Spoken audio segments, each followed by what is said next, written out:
បាទសួស្តីបងប្អូនទាំងគ្នាបាទបងប្អូនអ្នកដែលចង់រកលុយតាម YouTube បាទគឺថតវីដេអូធម្មតាសាមញ្ញបែបនេះមកបាទយើងថតវីដេអូoriginal មកយើងផុសតាម YouTube មកនេះគឺខ្ញុំធ្វើរហ័សទឹកបងប្អូនទាំងគ្នាបាទរហ័សទឹកនេះឃើញតែវិលល្អមែនទែនបាទវីដេអូនេះគឺយើងតម្លាក់តាម YouTube ឲ្យពុកម៉ែបងប្អូនមើលពេលញៀបដែរតាធ្វើលើកទី1នេះឈើមិនឈើអន់ណាបងប្អូនឈើកញ្ញុងរ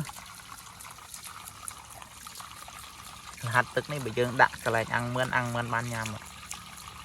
វិលល្អដែរតើឲ្យតែទឹកធ្លាក់ចំវាល្អបងប្អូនខ្ញុំដាក់ទឹកឲ្យចំអូអេម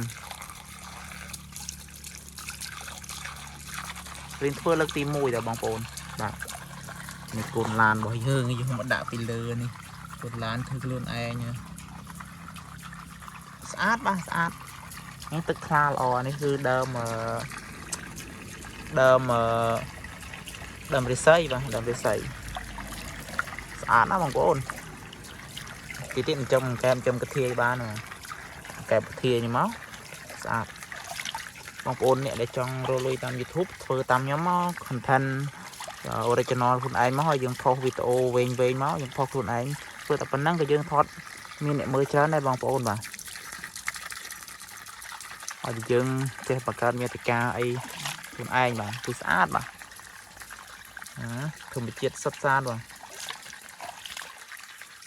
ទឹកនេះថ្លាល្អបងប្អូនឈើនេះមិនឈើអត់ទេណាកញ្ញុងណាបងប្អូនណាកញ្ញុងអូអេមទៅមើលតនេគេធ្វើឲ្យធំជាងនេះទៅស្អាតជាងហ្នឹងនេះដូចរឿងតូចពេកបងប្អូនតូចពេកក៏នៅតែអេមធ្វើឲ្យធំជាងហ្នឹងទៀតរឹតស្អាតជាងហ្នឹងទៀតបាទបាយបងប្អូនកុំភ្លេចជួយ Subscribe អ្នកមួយផង